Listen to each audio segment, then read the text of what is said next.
हर दिन जब आपके विचार और भावनाएं इधर उधर उड़ते रहते हैं, आप अपना मन बदलते रहते हैं, आप गोल गोल घूमते रहेंगे, अंतहीन रूप से गोल गोल घूमते रहेंगे, क्योंकि जो अक्सर दिशा बदलता है, साफ है कि उसे कहीं भी जाने में दिलचस्पी नहीं है ना?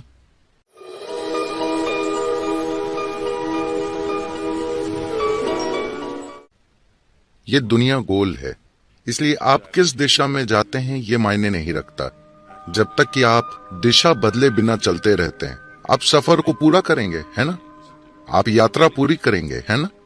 अगर आप अपनी दिशा बदलते हैं तो ये आपको एक अनंत, हमेशा खोए रहने की एक अंतहीन स्थिति में डाल देगा। तो अगर आप वहां होना चाहते हैं, वहां रहिए, कोई समस्या नहीं है। आप यहां होना चाहते हैं, यहां रहिए। रोज रोज अपना मन मत बदलिए, सुबह एक ओर, शाम को दूसरी ओर। आप अपने लिए और अपने आसपास हर किसी के लिए की यातना है। जो लगातार अपना मन बदलता रहता है, वे अपने और अपने आसपास हर किसी के लिए की यातना है ना?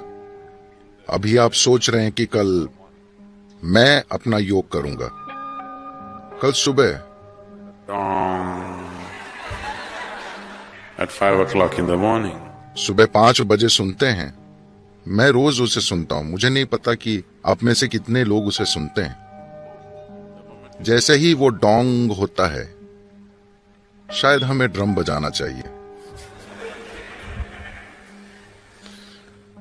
फिर आपका शरीर कहता है, भाड़ में जाए ये योग, मैं बस ये चाहता हूं। वो बदलता रहता है, प्राथमिकताएं बदलती रहती हैं। जीने का एक और तरीका है, जहां आपके जीवन की सबसे बड़ी खुशियां, आपके जीवन के सबसे बड़े सुख ऐसे लगेंगे जैसे एक चींटी के सुख की तरह लगेंगे। ये जीव इसमें सक्षम है। जब बात शरीर और दिमाग की आती है, तो हम सभी अलग रूप में सक्षम हैं। 2 शरीर बराबर सक्षम नहीं होते, नहीं 2 दिमाग बराबर सक्षम होते हैं। लेकिन जब इस जीव की बात आती है, तो हर जीव बराबर सक्षम है अपने भीतर अस्तित्व को समेटने में। वैज्ञानिक कहते हैं कि यह लगातार फैल रहा है, उसे कैसे समेटना है, यही सारी सुंदरता है। जो अंतहीन है, शाश्वत है, जो असीम है और जो लगातार फैल रहा है, उसे इस जीव में समेटा जा सकता है। इस मामले में 2 जीव अलग अलग क्षमतावान नहीं होते, हर जीव बराबर सक्षम होता है। ऐसा इसलिए नहीं होता क्योंकि आप दिशा बदलते रहते हैं। जब भी आपको एक छोटा सा कोना मिलता है जो आरामदेह है, आप वहीं रहने की कोशिश करते हैं। This so-called getting civilized has become a... इस सभ्य होने की कोशिश ने आध्यात्मिक प्रक्रिया को बहुत बड़ा नुकसान पहुंचाया है। ये जरूरी नहीं है, मगर मैं कहना चाहूंगा, क्योंकि अगर आप नोमैड होते, आप नोमैड का मतलब जानते हैं? इसका मतलब है कि आप मैड नहीं हैं।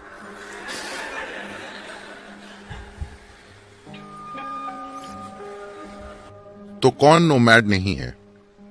जो मैड है। जो मैड यानी पागल है, वो टिक जाता है। जो मैड नहीं है, वो चलता रहता है, कहीं भी ठहरता नहीं है। जैसे ही हम नोमैड होना बंद हुए, तो हम सुरक्षा और कुशलता के एक पागलपन में पड़ गए। चाहे वो शारीरिक हो, मनोवैज्ञानिक हो या भावनात्मक, हम हमेशा उस कोने की तलाश में रहते हैं जहां हम आराम से सो सकें। और एक बार आपको वो कोना मिल जाता है और वो बहुत बढ़िया और आरामदेह हो जाता है, तो आपके अंदर बाहर निकलने और फिर से यात्रा करने की हिम्मत नहीं होती।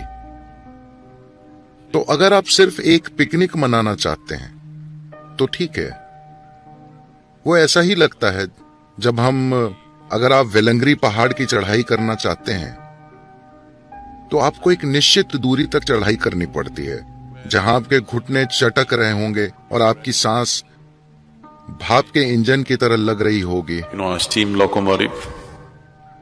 फश फुश चल रही होगी। फिर आप चारों ओर देखते हैं और बांस, खूबसूरत चट्टानें, आपके आसपास के बांस और सब कुछ बहुत शानदार लगता है। घाटी इतनी सुंदर है। What is the purpose? एक और कदम उठाने का मकसद क्या है? ये शानदार है, बस। आपका दिमाग आपसे कहता है बस यही है। मैं जगह की सुंदरता पर सवाल नहीं उठा रहा हूं, मैं वहां मौजूद होने के सुख पर सवाल नहीं उठा रहा हूं। मगर अभी ये तर्क आया है, ये नया तर्क आपके अंदर आया है, सिर्फ इसलिए क्योंकि आपके फेफड़े एक स्टीम इंजन की तरह काम कर रहे हैं और आपके पैर एक जंग लगी बैलगाड़ी की तरह आवाज कर रहे हैं। तो नया तर्क आएगा। क्या आप देखते हैं कि हर बार आप जिन अलग अलग स्थितियों में पड़ते हैं, सुविधा या असुविधा की अलग अलग अवस्थाओं में पड़ते हैं, तो आप एक नया तर्क गढ़ लेते हैं? क्या आपने इस पर ध्यान दिया है? जैसा कि कहा जाता है, जब आप छात्र होते हैं तो हर कोई कम्युनिस्ट होता है। जैसे ही आपकी शिक्षा पूरी होती है और आपको नौकरी मिलती है, आप समाजवादी बन जाते हैं और शादी होते ही आप पूंजीवादी हो जाते हैं। आपकी नई स्थितियों, सुविधा या असुविधा के अलग अलग स्तरों के अनुसार तर्क के नए स्तर आएंगे। तो ऐसा होता रहता है। इसलिए स्पष्टता और खुशी के एक क्षण में जब आप वहां मौजूद होते हैं, आप किसी चीज को देखते हैं जिसमें आपको अपना कल्याण दिखता है, आप उस पर डटे रहिए। कल आपको वो भयानक लगे, कोई फर्क नहीं पड़ता, आप उस पर डटे रहिए। वो नर्क जैसा महसूस हो, आप उस पर डटे रहिए। यही खुशहाली है। अगर आप दिशा बदलते रहेंगे तो कहीं नहीं पहुंचेंगे।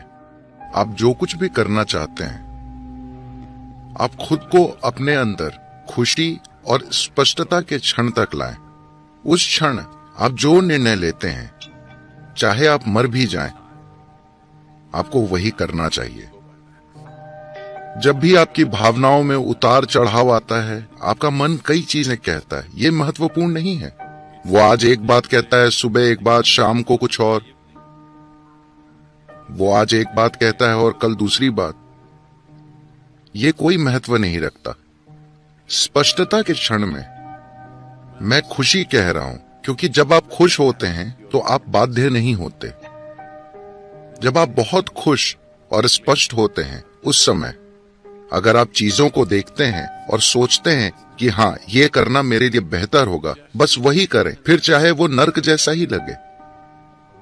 ये मायने नहीं रखता कि आप 10 साल तक नर्क से गुजरते हैं, आप बस वही करें, क्योंकि आपकी खुशहाली वही है। जब आप बाध्यता के अलग अलग स्तरों पर होते हैं, उस समय अगर आप निर्णय लें कि किधर मुड़ना है, तो आप अंतहीन रूप से खो जाएंगे। ये इस बारे में नहीं है कि आप क्या कर रहे हैं, बस आप उसे दृढ़ता के साथ कर रहे हैं। हर दिन आप ऑफ एंड ऑन रहते हैं, तो वो नहीं होता।